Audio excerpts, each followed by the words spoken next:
Doctor ortho Ayurvedic oil and capsule. अब दर्द भी घुटने टेकेगा। लखनऊ में सीएम योगी ने जनता दर्शन में आए फरियादियों से की मुलाकात, एक एक कर उनकी सुनी समस्याएं। सीएम योगी ने अधिकारियों को दिए निर्देश, संवेदनशील होकर जनता की समस्याओं का कराएं निराकरण।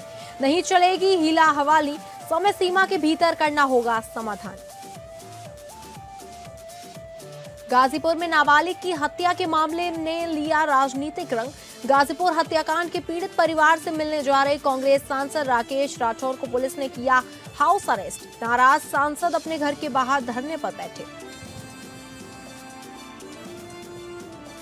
संभल में अतिक्रमण पर चला बुलडोजर, एएसआई के संरक्षित सौंधन के प्राचीन किले के पास अतिक्रमण पर चला प्रशासन का बुलडोजर, 2 अवैध मकानों को किया जमींदोज।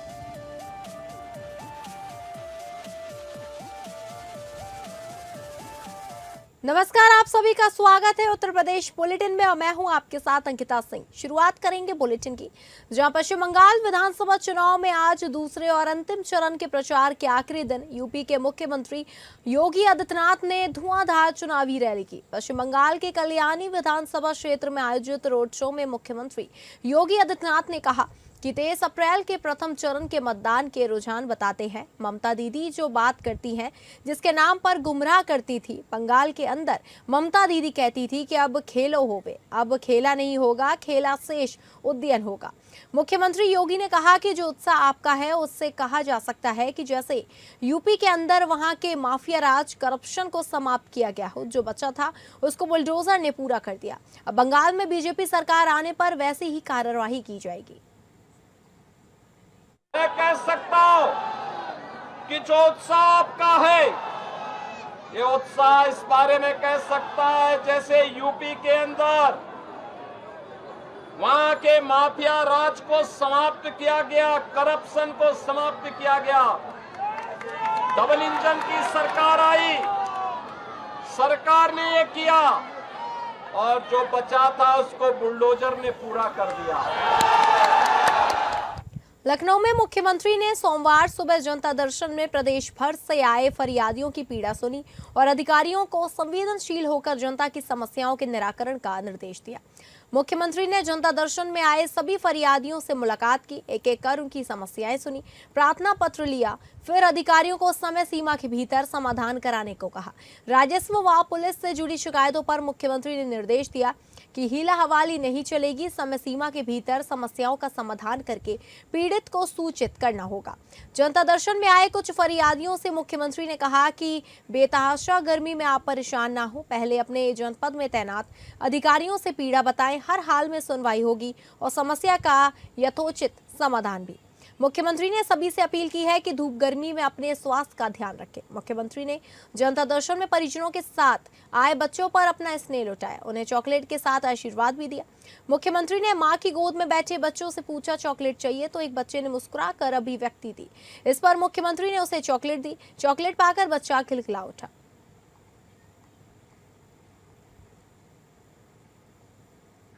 लखनऊ में वर्ष 2025 बैच के पुलिस आरक्षियों का दीक्षांत परेड समारोह में मुख्यमंत्री योगी आदित्यनाथ शामिल हुए। इस दौरान सीएम योगी ने लोगों को संबोधित किया। सीएम ने कहा कि प्रदेश भर के 10 पुलिस प्रशिक्षण संस्थानों, 73 जनपदों की पुलिस लाइंस, 29 पीएसी बटालियन में कुल 112 रिक्रूट सेंटर में आज एक साथ आरक्षी दीक्षांत परेड एक साथ आयोजित की जा रही है। 15 जून 2025 में लखनऊ के डिफेंस एक्सपो ग्राउंड में केंद्रीय गृह और सहकारिता मंत्री अमित शाह जी ने 60,244 अभ्यर्थियों को नियुक्ति पत्र प्रदान किया था। सीएम योगी ने कहा कि 21 जुलाई 2025 से जो यह प्रशिक्षण प्रारंभ हुआ, इस दौरान मुझे भी विभिन्न प्रशिक्षण केंद्रों के अंदर जाने का अवसर प्राप्त हुआ। मैं प्रसन्नता पूर्वक कह सकता हूं कि प्रशिक्षण केंद्रों में सुविधाएं भी पहले की तुलना में बेहतरीन करने का कार्य हुआ। आज की यह ड्रिल इस बात की गवाह है। मुख्यमंत्री योगी का संबोधन में कहा कि मुझे बताते हुए प्रसन्नता है कि 2017 के पहले जिस उत्तर प्रदेश पुलिस के सामने स्वयं का संकट था, चुनौती थी, उस उत्तर प्रदेश पुलिस को आज हम लोगों ने देश की बेहतरीन पुलिस बल के रूप में स्थापित किया। 2,18,000 से अधिक पुलिसकर्मियों की भर्ती, 1 लाख से अधिक पुलिसकर्मियों को अलग अलग फेसेस में उन्हें प्रमोशन देने की कार्यवाही की गई है। 2017 में पुलिस के ट्रेनिंग की क्षमता, ये प्रशिक्षण की क्षमता मात्र 3,000 थी और आज मुझे बड़े गौरव के साथ कहते हुए प्रसन्नता है कि अनुभूति हो रही है कि हमने 60,244 उत्तर प्रदेश पुलिस आरक्षियों का प्रशिक्षण एक साथ उत्तर प्रदेश के ही केंद्रों में संपन्न कराया है। मुख्यमंत्री योगी ने कहा कि अब प्रदेश में दंगे नहीं होते, सत्ता के समांतर माफिया का राज नहीं चलता, गुंडा टैक्स और अवैध वसूली नहीं होती। अब प्रदेश में अपराधियों के मन में भय है और पुलिस का मनोबल ऊपर है। पहले ना बेटी सुरक्षित थी, ना व्यापारी सुरक्षित था। प्रदेश की छवि अराजकता और स्थिरता का पर्याय बना था, लेकिन अब प्रदेश में स्पष्ट नीति और साफ नियत का परिणाम हम सबके सामने स्पष्ट दिखाई देता है। लॉ एंड ऑर्डर के मॉडल के रूप में अपराध और अपराधियों के प्रति जीरो टॉलरेंस की नीति के कारण पुलिस बल की कार्यक्षमता को बेहतर करने के लिए रिकॉर्ड स्तर पर सीधी भर्ती की प्रक्रिया को संपन्न किया गया है। और मुझे बताते हुए प्रसन्नता है कि जो ये भर्तियां हुई हैं, इन भर्तियों में 20% अनिवार्य रूप से बेटियों की भर्ती किया गया है। मुझे प्रसन्नता है कि आज जब आप लोगों ने अपने इस प्रशिक्षण को आप पूरा कर रहे हैं, जनपदों की फील्ड ड्यूटी में अब आप जाएंगे, मैं आप सबसे इस बारे में कहना चाहूंगा कि कानून अपराधी के लिए जितना कठोर हो, नागरिकों के प्रति उसे उतना ही संवेदनशील भी होना चाहिए। आप सभी ने अपने प्रशिक्षण काल में कठोर परिश्रम किया है, लगन और अनुशासन के साथ प्रशिक्षण प्राप्त किया है और आज की इस परेड में उसका एक उत्कृष्ट और भव्य प्रस्तुति भी हम लोगों ने यहां पर देखी है। मुझे पूर्ण विश्वास है प्रशिक्षण से प्राप्त ज्ञान, कौशल और मूल्यों का उपयोग करते हुए पूरी निष्ठा के साथ, ईमानदारी और कर्तव्य परायणता के साथ उत्तर प्रदेश पुलिस की गौरवशाली परंपरा को आप सभी आगे बढ़ाएंगे। समाजवादी पार्टी के मुखिया अखिलेश यादव ने किसानों को लेकर बड़ा दावा किया है। सपा प्रमुख ने 2027 में सपा सरकार बनने पर उत्तर प्रदेश में 23 फसलों के लिए न्यूनतम समर्थन मूल्य यानी कि एमएसपी और गन्ना किसानों के लिए 24 घंटे में भुगतान की गारंटी का वादा किया है। इसके लिए 15,000 करोड़ रुपए का किसान रिवॉल्विंग फंड बनाया जाएगा और कर्ज माफी का कानून भी लाया जाएगा। उत्तर प्रदेश में आयोजित 9 राज्यों के उत्तर क्षेत्रीय कृषि सम्मेलन में केंद्रीय कृषि मंत्री शिवराज सिंह चौहान और मुख्यमंत्री योगी आदित्यनाथ के हिस्से लेने के एक दिन बाद शनिवार को सपा प्रमुख अखिलेश यादव ने राजधानी लखनऊ में पार्टी मुख्यालय पर किसानों के लिए कई घोषणाएं की। अखिलेश यादव ने प्रेस कॉन्फ्रेंसिंग में भारतीय जनता पार्टी पर जमकर निशाना साधा। उन्होंने कई मुद्दों पर सरकार की नीति और कार्यप्रणाली को कटघरे में खड़ा किया। प्रेस कॉन्फ्रेंसिंग के दौरान अखिलेश यादव ने सरकार पर सवाल उठाए। उन्होंने कहा कि स्मार्ट मीटर लगाकर जनता के बिजली बिल बढ़ गए हैं। इसके विरोध में लोगों की ओर से मीटर सड़क पर फेंकने के बाद जांच कमेटी तक बनानी पड़ी। गाजीपुर में पीड़ित परिवार से मिलने के मुद्दे पर उन्होंने कहा कि परिवार से किसी को मिलने से मना कर रहा है, अगर परिवार मना करेगा तो वह मिलने नहीं जाएंगे। अखिलेश यादव ने भाजपा को नफरत फैलाने वाली पार्टी बताते हुए कहा कि भाजपा हर मुद्दे में राजनीतिक लाभ लेना चाहती है, लेकिन अब जनता जागरूक हो चुकी है। उन्होंने ये भी कहा कि भाजपा से बड़ी गिद्ध पार्टी कोई नहीं हो सकती है। इधर बिजली का संकट बहुत है। बिजली का उत्पादन तो समाजवादी ने बढ़ाया। ये जितने कारखाने दिखाई दे रहे हैं उत्तर प्रदेश में, एटा का कारखाना हो, हरदोगंज में कारखाना हो, पनकी का 6 city super critical thermal plant हो, निवेली लिग्नाइट का घाटमपुर का पावर प्लांट हो, ललितपुर का 3x6 city super critical thermal plant हो, झांसी का हो, अंबेडकर नगर में लगाया हुआ बिजली का कारखाना 1x6 city super critical thermal plant, या प्रयागराज में जो बिजली के कारखाने प्राइवेट और एनटीपीसी के जो लगे हैं सुपर क्रिटिकल थर्मल प्लांट, अगर किसी का योगदान है तो समाजवादियों का योगदान है। किसानों पर अखिलेश यादव के बयान पर यूपी के कृषि मंत्री सूर्य प्रताप शाही ने निशाना साधा है। सूर्य प्रताप शाही ने कहा कि अखिलेश किसानों के लिए घड़ियाली आंसू बहा रहे हैं। अखिलेश किसानों के लिए खोखले वादे कर रहे हैं। कृषि मंत्री सूर्य प्रताप शाही ने कहा कि आज किसानों की आमदनी 52,000 से बढ़कर 1,20,000 हुई है। अखिलेश जब सत्ता में थे तब वो सो रहे थे, अब विपक्ष में बैठकर कौन सा फार्मूला तलाश रहे हैं। सूर्य प्रताप ने कहा कि अखिलेश के जमाने में पर्ची से खर्ची चलती थी, 24 घंटे क्या 34 महीने में गन्ना का भुगतान नहीं होता था। 9 साल पहले किसानों को जो वर्षों तक भुगतान नहीं हुआ, योगी सरकार ने झट से कर दिया।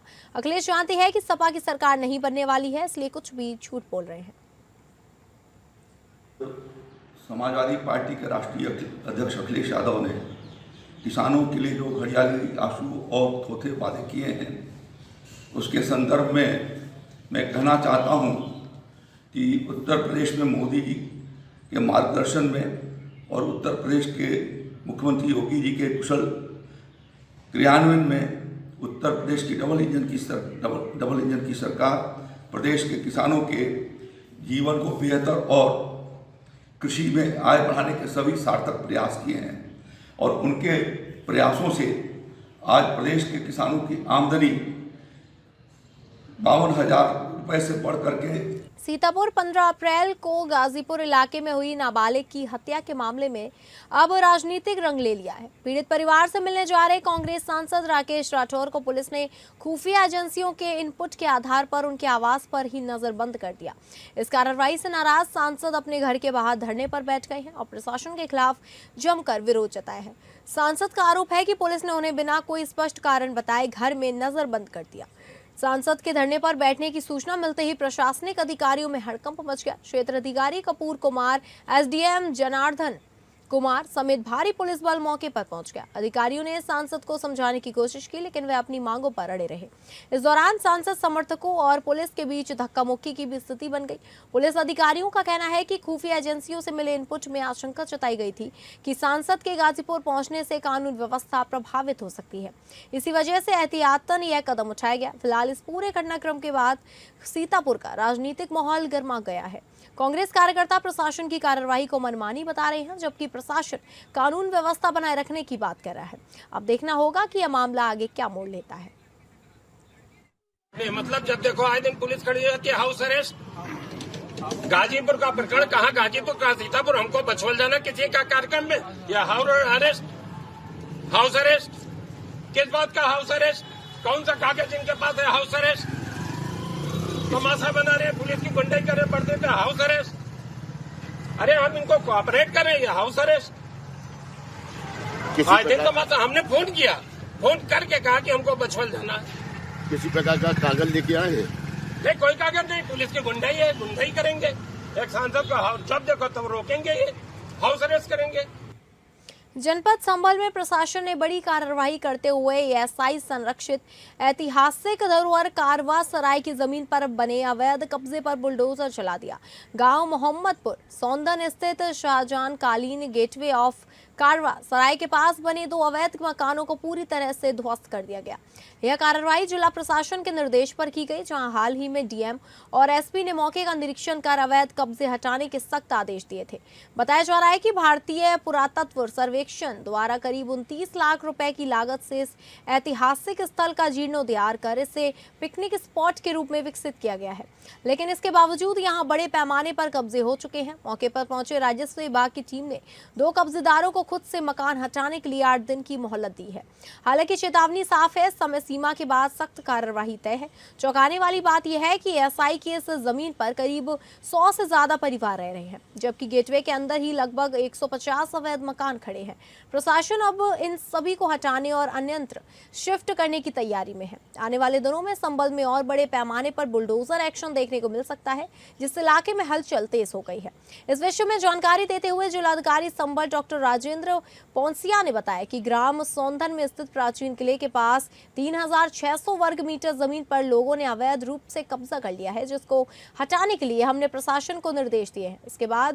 जिसके बाद प्रशासन ने वहां पर स्थित 2 मकानों पर एक्शन लेते हुए कार्रवाई की। सौंदन गांव में लगभग 400 वर्ष प्राचीन एक किला है, जिसका प्रवेश द्वार है, जिसको कारवा प्रवेश द्वार कहा जाता है, जिसका जो फ्रंट है उस पर मैंने और कप्तान साहब ने और हमारी पूरी टीम ने और बाद में हमने एएसआई को भी बुलाया था, हम सब ने गत वर्ष 5 जनवरी को भ्रमण किया था। उसके बाद जून 2025 से उसका पुनरुद्धार शुरू हुआ था और इस वर्ष फरवरी 2026 में जो मुख्य द्वार है कारवां प्रवेश द्वार का, वह तैयार हो गया है। जनपद बहराइच के दरगाह इलाके में देर रात भीषण सड़क हादसा देखने को मिला, जहां आसाम तिराहे के पास एक के बाद एक करीब करके 3 तेज रफ्तार वाहन आपस में टकरा गए। बताया जा रहा है कि आसाम रोड कैलपीपारा हाईवे पर तेज रफ्तार 3 वाहन जिसमें 2 ट्रक और एक पिकअप, तीनों की आपस में भयंकर रूप से टक्कर हो गई। वाहनों के टकराते ही भयानक आग लग गई और देखते ही देखते तीनों वाहन आग की जद में आकर जलने लगे। सूचना मिलने के बाद मौके पर पहुंची दमकल की 2 गाड़ियों ने कड़ी मशक्कत के बाद आग पर काबू पाया। सीएफओ ने बताया कि आग पर काबू पा लिया गया है। क्रेन से वाहनों को हटवाकर रास्ते को सुचारू रूप से शुरू कर दिया गया है। फिलहाल इस घटना में किसी के हताहत होने की सूचना नहीं पाई गई है। अगली खबर का रुख करेंगे, जहां बरेली के मनोहर भूषण इंटर कॉलेज परिसर में रविवार को सीएम ग्रिड योजना के तहत रखे गए प्लास्टिक पाइपों में अचानक आग लग गई। सूचना मिलते ही फायर ब्रिगेड की कई गाड़ियां मौके पर पहुंची और कड़ी मशक्कत के बाद आग पर काबू पाया गया। हालांकि काफी पाइप लाइन जलकर पूरी तरह से नष्ट हो चुके थे। आपको बता दें कि रविवार होने के कारण कॉलेज परिसर में सीमित स्टाफ मौजूद था। चौकीदार से मिली सूचना के बाद प्रधानाचार्य डॉक्टर मनोज कुमार तत्काल मौके पर पहुंचे और पुलिस व फायर ब्रिगेड को सूचना दी गई। आग की गंभीरता को देखते हुए पहले 2 दमकल गाड़ियां भेजी गई, बाद में 2 और गाड़ियां मौके पर बुलानी पड़ी। फायर विभाग के अधिकारी संजीव कुमार यादव के अनुसार आग पर समय रहते काबू पा लिया गया, जिससे बड़ा हादसा टल गया। प्रधानाचार्य डॉक्टर मनोज कुमार ने बताया कि कॉलेज परिसर में सीएम ग्रिड योजना के तहत पाइपों का अस्थायी भंडारण किया गया था। आग तेजी से फैलने के कारण प्रारंभिक प्रयासों में इसे नियंत्रित करना संभव नहीं हो सका, लेकिन फायर ब्रिगेड और स्थानीय प्रशासन की तत्परता से स्थिति संभाली गई। उन्होंने बताया कि स्कूल भवन को किसी प्रकार का नुकसान नहीं हुआ है, हालांकि पाइप पूरी तरह जलकर नष्ट हो गया। घटना की जानकारी मिलते ही प्रदेश के वन एवं पर्यावरण मंत्री डॉक्टर अरुण कुमार सक्सेना भी मौके पर पहुंचे। उन्होंने फायर ब्रिगेड की त्वरित कार्रवाई की सराहना करते हुए कहा कि समय रहते आग पर काबू पा लिया गया, अन्यथा नुकसान और अधिक हो सकता था। इसकी जांच कराई जाएगी और आग लगने का कारण क्या है। ये आग बहुत ही अफसोसनाक है और हमें बहुत अफसोस है यहाँ पे आग लग जाए मनोहर भूषण इंटर कॉलेज के प्रांगण में, जहाँ बहुत सा सामान रखा हुआ था जो सीएम ग्रिड योजना का था, और उसमें किस तरह से आग लगी ये तो अभी हम एकदम नहीं कह सकते, लेकिन मैंने देखा कितनी। यूपी के हमीरपुर जिले के सुमेरपुर थाना क्षेत्र के सुरौली बुजुर्ग के एक युवक ने सोशल मीडिया पर एक वीडियो वायरल कर ससुरालजनों और पुलिस के आला अधिकारियों पर गंभीर आरोप लगाए हैं। युवक ने कहा यदि उसकी मौत होती है तो इसके लिए उसके ससुरालजन और सीओ सदर जिम्मेदार होंगे। सुरौली बुजुर्ग निवासी शिबू खान ने सोशल मीडिया पर अपलोड किए गए वीडियो में अपनी पत्नी, ससुर, साले और अन्य रिश्तेदारों के साथ साथ सीओ सदर पर आरोप लगाए हैं। उसने दावा किया कि 2024 में उसके ससुरालजनों ने कुंडौरा बस स्टैंड पर उसके साथ मारपीट की थी और उसकी बाइक छीनी थी। इस संबंध में थाने में मुकदमा दर्ज कराया गया था, लेकिन 2 साल बीत जाने के बाद भी पुलिस ने अदालत में चार्जशीट दाखिल नहीं की है।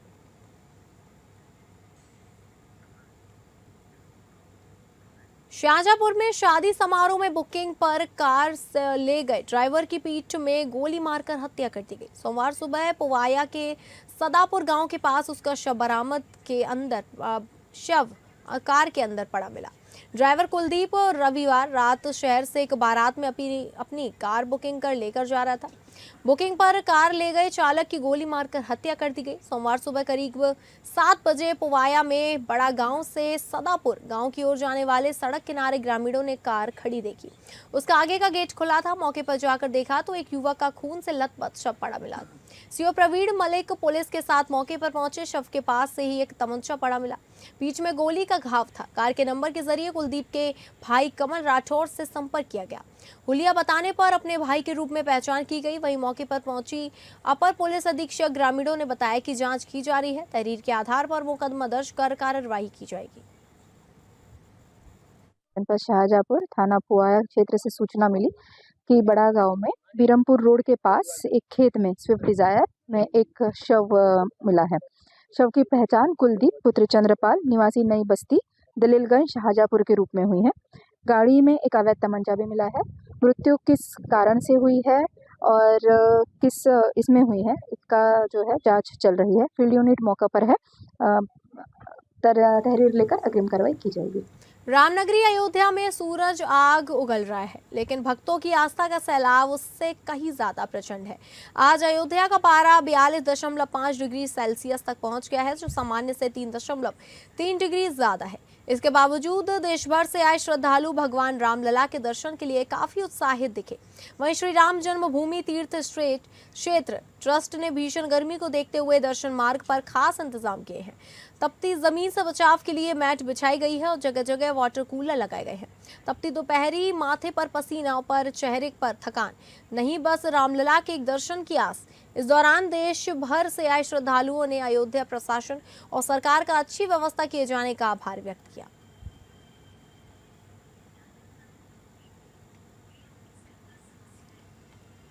अयोध्या धाम में छोटी देवकाली तिराहे को अब नई पहचान मिलने जा रही है। ऑपरेशन सिंदूर की स्मृति में यहाँ भव्य सिंदूर स्मारक बनाया जाएगा और तिराहे का सौंदर्यीकरण किया जाएगा।